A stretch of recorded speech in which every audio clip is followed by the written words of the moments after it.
तो बहुत बहुत स्वागत, ओवर टू यू। हम लोग के साथ नीतीश मिश्रा जी जुड़े हुए हैं और उद्योग में बिहार नए नए आयाम अपने गढ़ रहे हैं।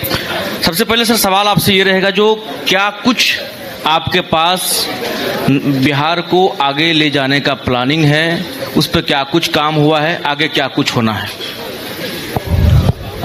देखिए, सबसे बड़ी बात है कि थोड़ा सा हिस्टोरिकल कंटेक्स्ट में भी जाना पड़ेगा कि बिहार के औद्योगिकीकरण को, क्योंकि बहुत बार ये प्रश्न आता है जी समय को कि बिहार में इंडस्ट्रीज नहीं है या इन्वेस्टमेंट नहीं आते हैं।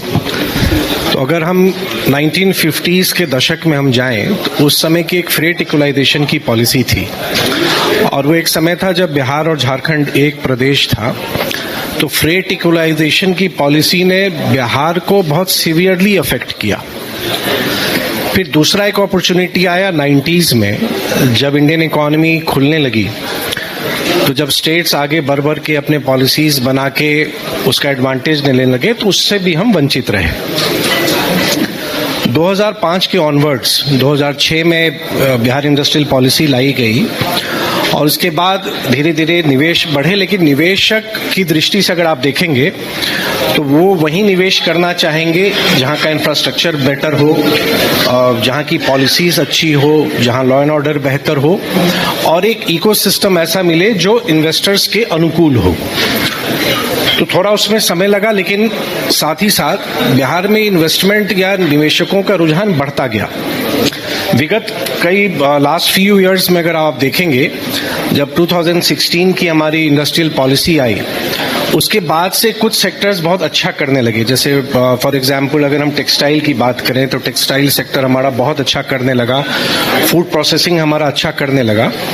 तो इसको देखते देखते आज हम इस स्थिति में आए हैं कि एक बिहार का डिस्कशन इंडस्ट्रियल इन्वेस्टमेंट के तौर पर देश स्तर पर होने लगा, क्योंकि आज हमारी इंफ्रास्ट्रक्चर बहुत बेहतर है। आप किसी भी स्टेट से कंपेयर करें तो या तो हम उनके बराबर हैं या हम उनसे बेहतर भी हैं। और अभी राज्य मंत्री परिषद ने पिछले महीने इंडस्ट्रियल प्रमोशन पैकेज एक हम लोग लाए हैं मंत्रिपरिषद की स्वीकृति के बाद। वो बहुत एग्रेसिव है और डिफरेंट स्टेट्स के जब हम पॉलिसीज को देखते हैं तो बिहार में ने एक ऐसा पॉलिसी लाया जिसमें हम फ्री लैंड भी दे रहे हैं, हम 15 साल के लिए हम SGST रिएम्बर्समेंट भी दे रहे हैं, एक्सपोर्ट सब्सिडीज भी दे रहे हैं। तो आज एक वातावरण जरूर बन गया है और उसका परिणाम है कि बड़े निवेश भी आ रहे हैं। अब 1000 करोड़ से अधिक के भी निवेश बिहार में आने लगे हैं। तो मैं मानता हूं कि बिहार आज स्थिति में खड़ा है कि एक इंडस्ट्रियल टेक ऑफ के लिए अब हम तैयार हैं और उसके पॉजिटिव रिजल्ट्स भी आ रहे हैं। दूसरा ये सवाल है, देखिए आप के बारे में जब चर्चा होती है, बात होती है, तो ये सबके जहन में आता है जो पढ़े लिखे अच्छे घराने से जो है आप व्यक्ति हैं।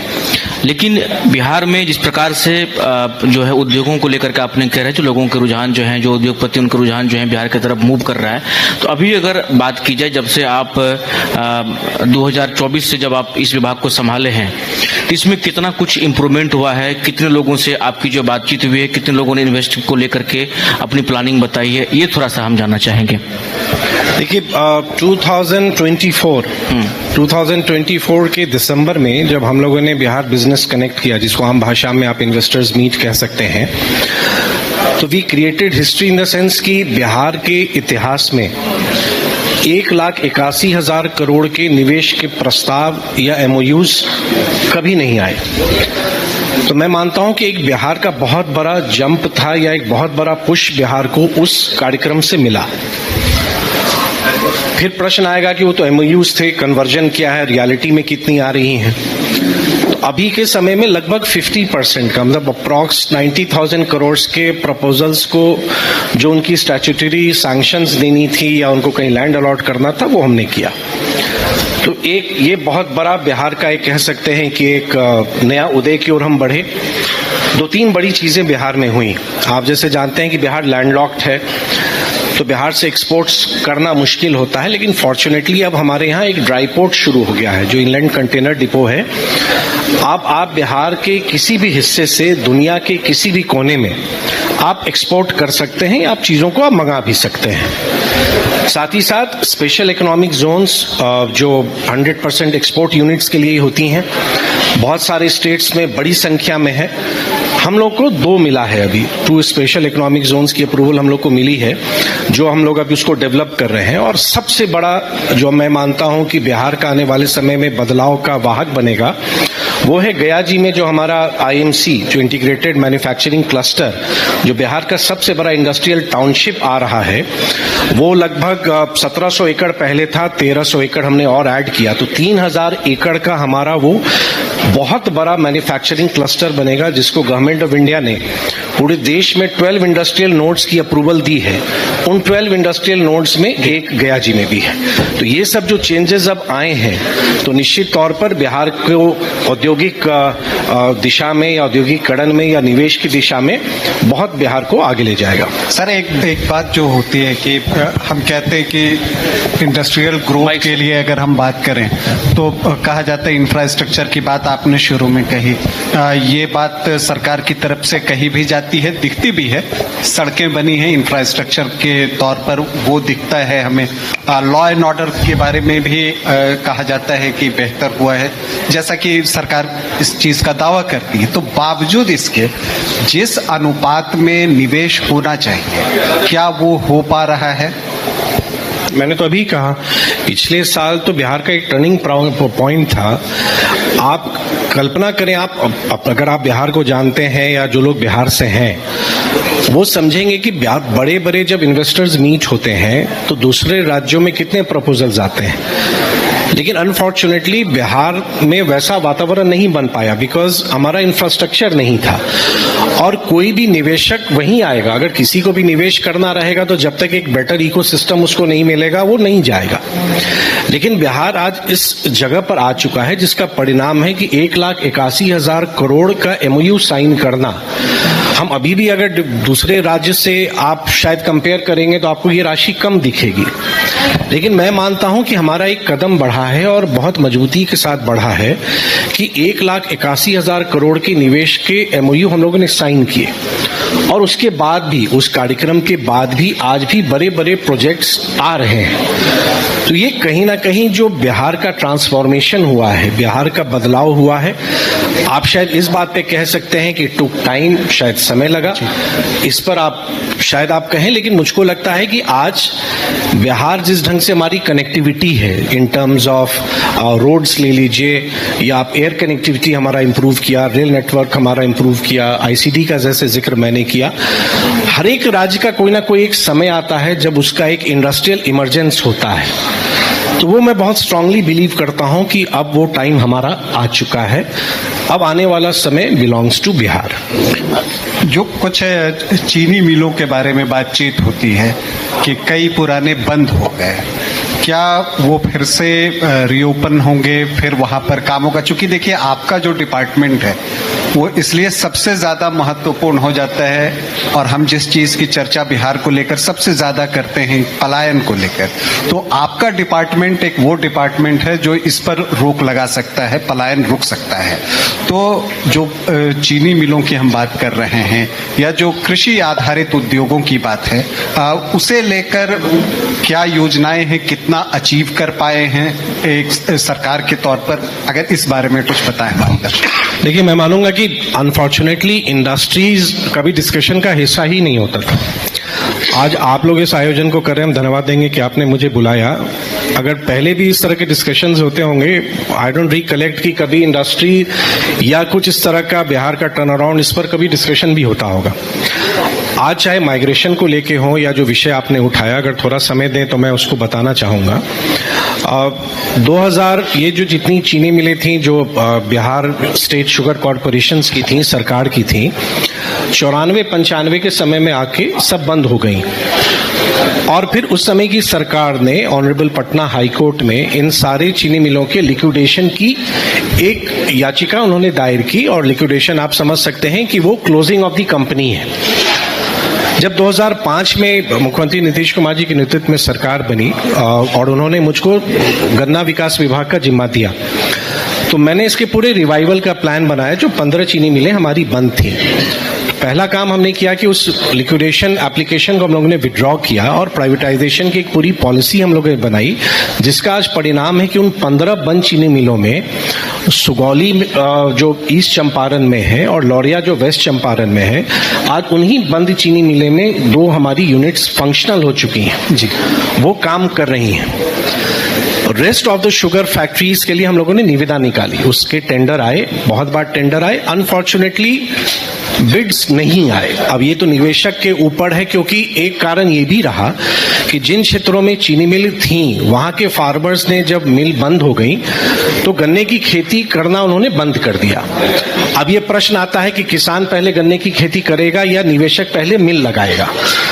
तो अनफॉर्चुनेटली वो सिचुएशन आई नहीं और बिड्स निकालने के बाद भी वो हुआ नहीं। इस बीच में सरकार ने क्या किया कि वाइबिलिटी, उन्होंने एक स्टडी हम ही लोगों ने कराई थी कि कौन सी मिलें शुगर फैक्ट्रीज के लिए वाइबल हैं और कौन नॉन वाइबल है।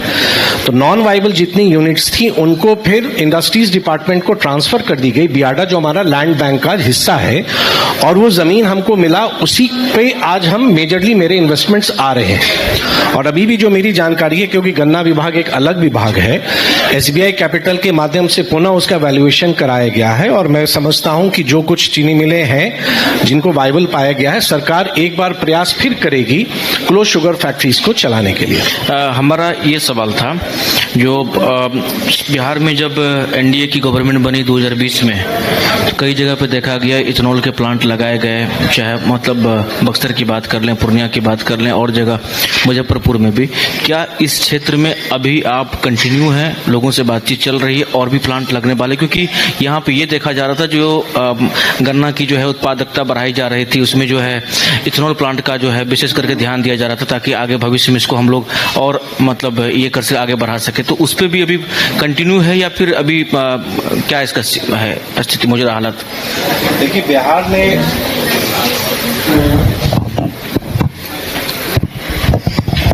बिहार ने एथेनॉल के बारे में तब सोचना शुरू किया जब कोई भी स्टेट सोच नहीं रहा था। 2007 में बिहार विधानसभा से हमने विधेयक को अपने विधेयक को एक्ट को हमने अमेंड किया, जिसमें हम लोग शुगर केन जूस से डायरेक्टली एथेनॉल बनाने का प्रस्ताव बिहार सरकार का था। और लगभग, मुझको अगर याद है तो लगभग 20,000 करोड़ के निवेश के प्रस्ताव हमें प्राप्त हुए थे, जो गन्ने की रस से सीधे एथेनॉल बनाने के लिए थे। उस समय की सरकार ने हम लोग को अनुमति नहीं दी और जो एक्ट हम लोगों ने बिहार विधानसभा से पारित किया था उसकी स्वीकृति नहीं मिली। 2019 में गवर्नमेंट ऑफ इंडिया ने अलाउ कर दिया और अब आज एथेनॉल सिर्फ गन्ने से नहीं बल्कि मक्के से भी, चावल के टुकड़ों से भी और अन्य उत्पाद से भी बनते हैं। तो बिहार जैसे राज्य में पोटेंशियल बहुत एथेनॉल की, और आज लगभग 17 यूनिट्स एथेनॉल की काम कर रही हैं। और गवर्नमेंट ऑफ इंडिया ने हमें जो वो एक ऑफटेक एग्रीमेंट करते हैं इन एथेनॉल यूनिट्स के साथ कि जो वो एथेनॉल बनाएंगे उसका वो उनसे वो खरीदेंगे। तो आज हमारी यूनिट्स काम कर रही हैं और साथ ही साथ अभी हम लोगों ने भारत सरकार को एक पत्र भी माननीय मुख्यमंत्री जी ने लिखा है कि हमारा जो एथेनॉल का जो ऑफटेक एग्रीमेंट है उसको थोड़ा सा बढ़ाएं, क्योंकि अभी भी बिहार में बहुत सारे प्रस्ताव हमारे पास आए हुए हैं जो एथेनॉल के प्रोजेक्ट्स के लिए हैं।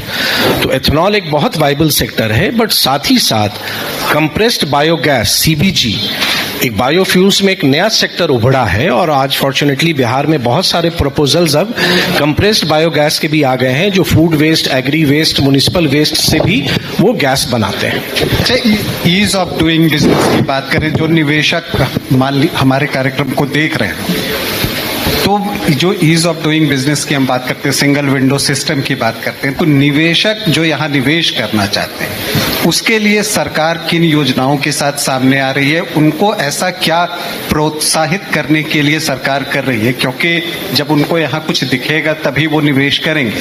तो इसके लिए सरकार क्या कर रही है, क्योंकि कई तरह के जो फॉर्मेलिटीज होते हैं कि एक फाइल इधर, एक फाइल फिर उधर लेकर जाइए, हर तरफ से क्लियरेंस, तो एक जो सिंगल विंडो सिस्टम की बात होती है, उन सारी चीजों पर क्या है प्रेजेंट स्टेटस, जो हमारे निवेशक अभी देख रहे हो और मान लीजिए वो चाहते हो इन्वेस्ट करना, तो उनके लिए कुछ बताएं।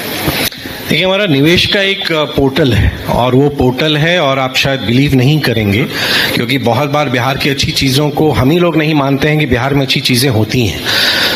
वो हमारा जो पोर्टल है वो जो स्टेट इन्वेस्टमेंट प्रमोशन बोर्ड उसको देखता है। आप ऑनलाइन अप्लाई करते हैं, एवरी वीक हमारी उसकी बैठकें होती हैं अप्रूवल्स की, और किसी भी निवेशक को किसी और डिपार्टमेंट में जाने की जरूरत नहीं पड़ती है। वो ओनस हमारे ऊपर होता है, मतलब इंडस्ट्री डिपार्टमेंट के ऊपर होता है कि आपको जितने भी क्लियरेंसेस लेने होते हैं वो क्लियरेंसेस हम करके देते हैं। तो हमारे पास तो बहुत सारी सक्सेस स्टोरीज हैं। सक्सेस स्टोरी यहां तक है कि हम लोगों ने 54 दिन में यूनिट को खड़ा भी कर दिया है। तो SIPV एक ऐसा हमारा सिस्टम है कि आप अप्लाई करते हैं, देश दुनिया में आप कहीं भी हैं, वेब बेस्ड है, डिजिटली है, आप उसमें आप अप्लाई करेंगे और हम लोग ट्रैक करते हैं और टाइम पर उसके स्टेजेस हैं अप्रूवल के। सर्टेन अप्रूवल जो हमारे सेक्रेटरी स्तर पर होते हैं वो मिलता है, कुछ अप्रूवल डेवलपमेंट कमिश्नर के स्तर पर है, कुछ मंत्री के स्तर पर है, और कुछ फिर जब अगर फाइनेंशियल क्लियरेंस चाहिए होता है तो कैबिनेट में जाता है।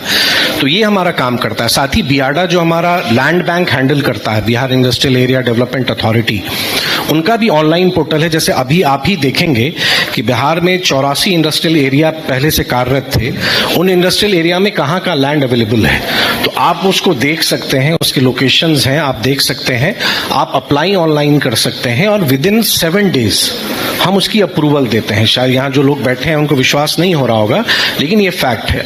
दूसरा एस्पेक्ट आता है इंसेंटिव्स की। बहुत बार लगता है कि सरकार घोषणाएं करती हैं लेकिन वो अमल में नहीं आता है। मैं पूरी जवाबदेही के साथ आपको ये बात कह रहा हूं कि मेरे किसी भी निवेशक को जो हमारे पॉलिसी के तहत एलिजिबल हैं उनको सचिवालय नहीं आना पड़ता है।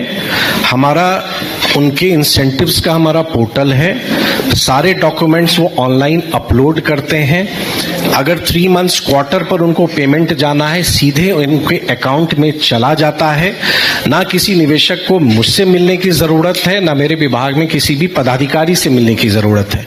तो ईज ऑफ डूइंग बिजनेस जब हम बात करते हैं तो जब तक उसको हम प्रैक्टिस में नहीं लाएंगे तो कोई भी निवेशक नहीं आएगा। और यहाँ जो एग्जिस्टिंग निवेशक हैं वो अगर हमारे बारे में अच्छा फीडबैक नहीं देंगे तो कोई भी नया निवेशक नहीं आएगा। तो ये एक बहुत बड़ा रीजन है कि बिहार का जो आज चर्चा होने लगी है कि हैसल फ्री है, बड़े निवेश भी आ रहे हैं, जिनकी एक यूनिट कार्यरत है अब वो दूसरी यूनिट भी डाल रहे हैं।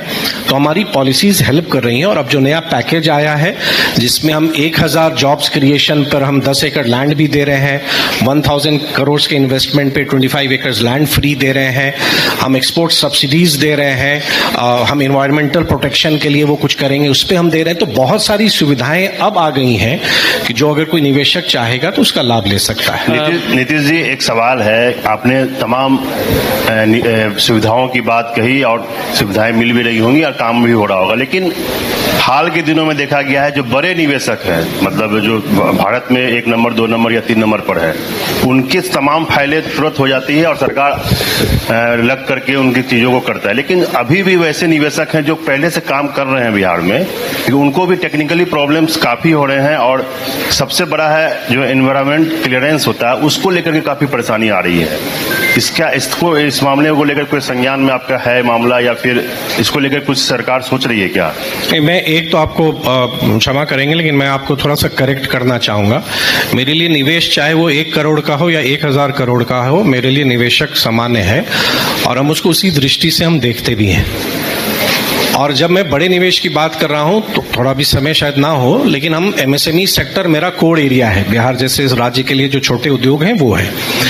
EC क्लियरेंस या एनवायरमेंटल क्लियरेंस है वो सीधे इंडस्ट्री डिपार्टमेंट के डोमेन का विषय नहीं है, क्योंकि एक बहुत बड़ा कंसर्न है, उसके बहुत सारे स्टैट्यूटरी रिक्वायरमेंट्स हैं। तो एनवायरमेंटल इश्यूज को हमको अडियर करना, उनको फॉलो करना, उनके रेगुलेशंस को देखना, ये एक हम सब की रिस्पॉन्सिबिलिटी बन जाती है। वहां हो सकता है थोड़ा समय लगेगा लेकिन लग सकता होगा, लेकिन हम लोग भी वहां फास्ट ट्रैक कराने की कोशिश करते हैं। और जो इश्यूज हैं, जैसे अगर आप कोई प्रोजेक्ट लगाते हैं तो एक आपको पब्लिक हियरिंग भी होती है। जैसे फॉर एग्जांपल अगर सीमेंट फैक्ट्री कोई आ रहा है तो उसकी पब्लिक हियरिंग भी होती है। वो प्रोसेस है, एक लंबा प्रोसेस है, पेपर में, तो वो हम करते हैं।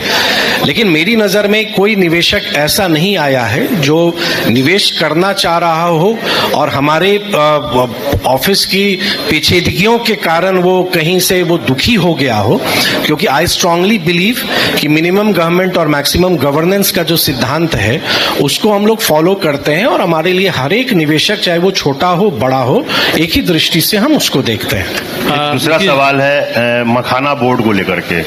मखाना बोर्ड भारत सरकार ने बनाया, बिहार के लिए एक अच्छी पहल है, लेकिन क्या लगता है कि कोसी जो इलाका है, जहां कटिहार, पूर्णिया, अररिया, किशनगंज, इस इलाके में बहुत ज्यादा मखाना की खेती होती। कहा जाता है कि देश का 70% से 90% मखाना बिहार से जाता है। तो इस मखाना बोर्ड का जो मुख्यालय है या जो इसका जो भी स्टेटस है वो इस इलाके में बनना चाहिए था। नहीं, देखिए, ये मखाना बोर्ड कहाँ बनेगा, उसका ऑफिस कहाँ होगा, वो मेरा डोमेन नहीं है। वो भारत सरकार में, भारत सरकार से मैं आपको बता रहा हूँ, वो कृषि मंत्रालय का विषय है। लेकिन क्योंकि मखाना आज के संदर्भ में एक ग्लोबली रिकॉग्नाइज्ड सुपर फूड है, और मैं आपको बताऊं तो सुन के प्रसन्नता होगी कि यूएस के टैरिफ लगने के बाद भी 11 सितंबर को एक बड़ा शिपमेंट मखाना का यूएस गया भी, तो ग्लोबली उसका डिमांड है। हम एज अ इंडस्ट्री मिनिस्टर, हमने जो मखाना बोर्ड का टर्म्स ऑफ रेफरेंस बनना था कि मखाना बोर्ड को क्या कार्य करने हैं, इंडस्ट्री के पॉइंट ऑफ व्यू से एक हमने डिटेल रिपोर्ट आदरणीय शिवराज सिंह चौहान जी को मैंने भेजा भी, उसको उन्होंने एक्नॉलेज भी किया कि जो मखाना बोर्ड का टर्म्स ऑफ रेफरेंस होगा, जो इंडस्ट्री डिपार्टमेंट का पर्सपेक्टिव है या जो इंडस्ट्री का पर्सपेक्टिव है, वो उसमें आएगा। ये फैक्ट है कि बिहार में ही मोर देन 90% मखाना की खेती है, और मैं उस क्षेत्र से आता हूं जो सर्वाधिक मखाने की खेती में, अगर आप दरभंगा से लेके आप पूर्णिया तक चले जाएं तो पूरे मखान की खेती वहीं होती है। बोर्ड कहाँ होगा, लोकेशन उसका क्या होगा, शायद हम उस पर ना जाके उनके एक्टिविटीज को देखें, उनके कार्यों को देखें, और जिस उद्देश्य के साथ उनको बनाया जा रहा है अगर हम उस पर केंद्रित करें तो आई थिंक वो बिहार के हित में ज्यादा बेहतर होगा। एक नीतीश जी, एक सवाल है, कुछ दिनों पहले थोड़ा सा एक पॉलिटिकल सवाल इसमें मिक्स है। कांग्रेस के द्वारा विरोध जताया गया जो तिरुपति में जो पावर प्लांट आप लोग लगा रहे हैं उसमें जमीन का जो रेट होना चाहिए उसका अनदेखी किए हैं, एकदम सस्ते कौड़ी के भाव में जमीन दिए हैं। क्या अगर ये आपसे जुड़ा हुआ, बियाडा से जुड़ा हुआ मामला है या फिर आपके लैंड से जुड़ा मामला है, तो इसका क्या कांग्रेस जो आरोप लगा रही है वो सही है? देखिए, सबसे बड़ी बात है कि बिहार का सबसे बड़ा प्राइवेट सेक्टर का इन्वेस्टमेंट वो आ रहा है, और बिहार पहला स्टेट नहीं है जो 1 रुपए पर या सस्ती दर पर जमीन दे रहा है। आप बिहार को भी जानते हैं, पीरपैंती का लैंड एक्विजिशन आज से नहीं चल रहा था, 2011-12 से चल रहा था, और मेजॉरिटी ऑफ लैंड ओनर्स जो भूदाता हैं उनको का कॉम्पनसेशन दिया जा चुका है। कुछ जो रह गए हैं उनको भी प्रशासन ने सेटल कर दिया है या सेटल हो रहा होगा। ये एक बिडिंग प्रोसेस से मिला है, 4 बड़ी कंपनियों ने बिड किया इसमें, और ये एक ट्रांसपेरेंट प्रोसेस है। बल्कि मैंने, क्योंकि एनर्जी डिपार्टमेंट देख रहा था, लेकिन जब मैंने देखा कि लोगों के मन में गलत जानकारियां जा रही हैं तो मैंने अपने तरफ से जानकारी भी साझा की थी और पूरे प्रोसेस को मैंने बताया था ये कैसे हुआ। तो जब 4 कंपनियों ने उसमें अपना एक्सप्रेशन ऑफ इंटरेस्ट डाला या टेंडर उन्होंने डाला, एक रेट तय होना था कि लोएस्ट रेट जिस पे गवर्नमेंट परचेज करेगी, तो अडानी ग्रुप का लोएस्ट रेट था। तो उस लोएस्ट रेट पे अगर सरकार ने वर्क अलॉट किया है तो मेरी समझ से प्रोसेस इतनी ट्रांसपेरेंट है, बाकी 3 कंपनियां भी बड़ी बड़ी कंपनियां हैं, किन्हीं की तरफ से कोई ऑब्जेक्शन नहीं आई और सबने पूरे एक ड्यू प्रोसेस के बाद दिया है।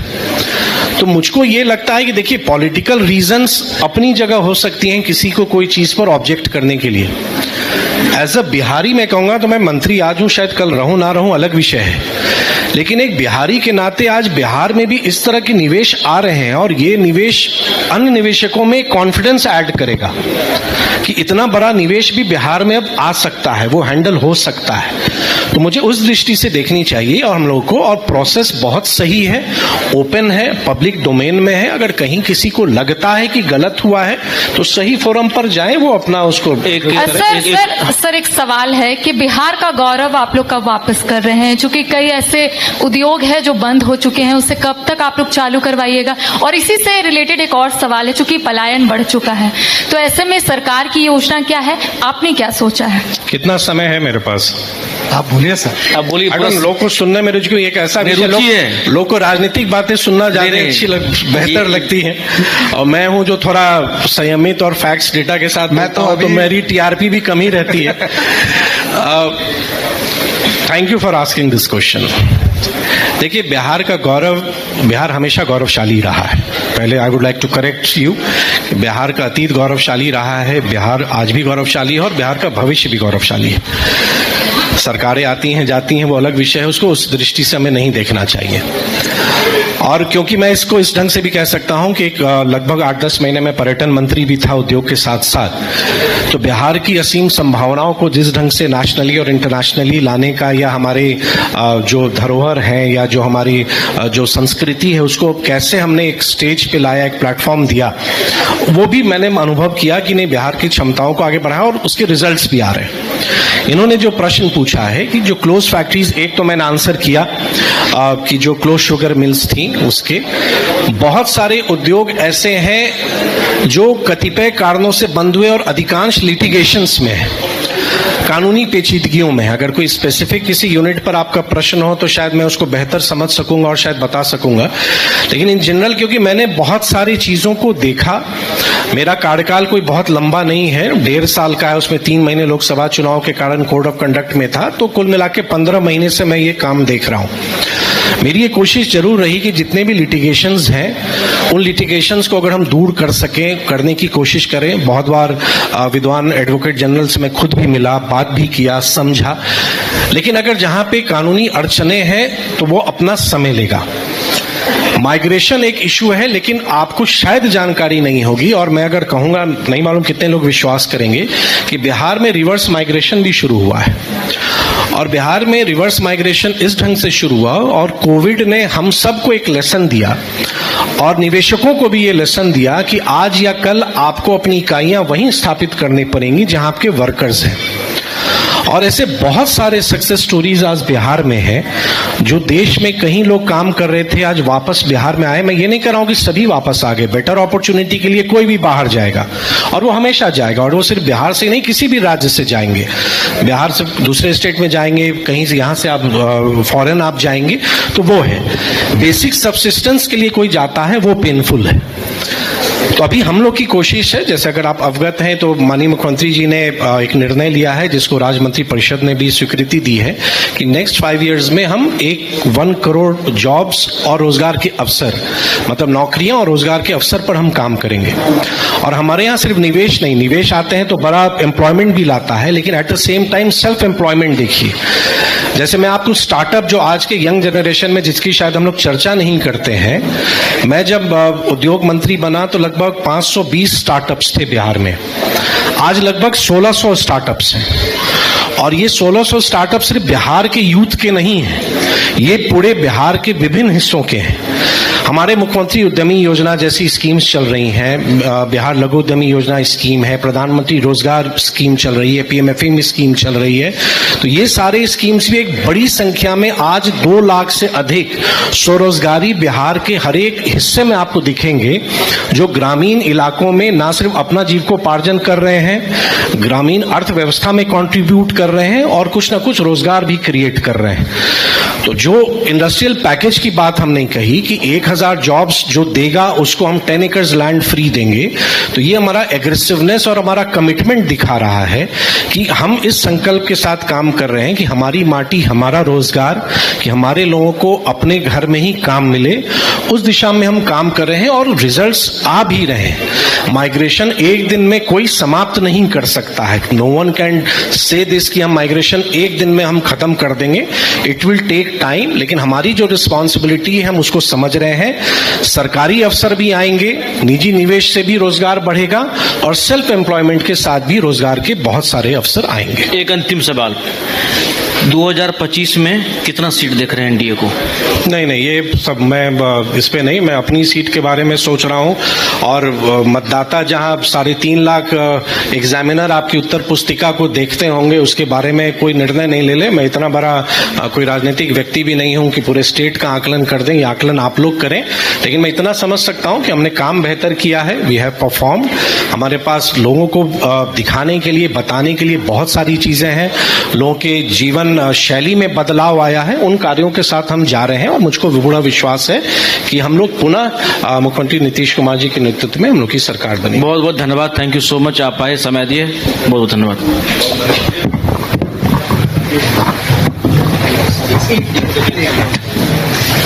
बहुत बहुत शुक्रिया, धन्यवाद नीतीश मिश्रा जी। और जैसा कि मैंने पहले कहा था परिचय में ही कि इनको सुनने में बहुत आनंद आएगा, फैक्ट्स, फिगर्स, एवरीथिंग, और आरोप प्रत्यारोप की कहीं गुंजाइश होती ही नहीं है, तो इन्हें सुनने में बहुत ही आनंद मिलता है। हालांकि पॉलिटिकल लीडर हैं लेकिन अप्रोच बहुत ही जेन्युइन है, तो बहुत बहुत धन्यवाद।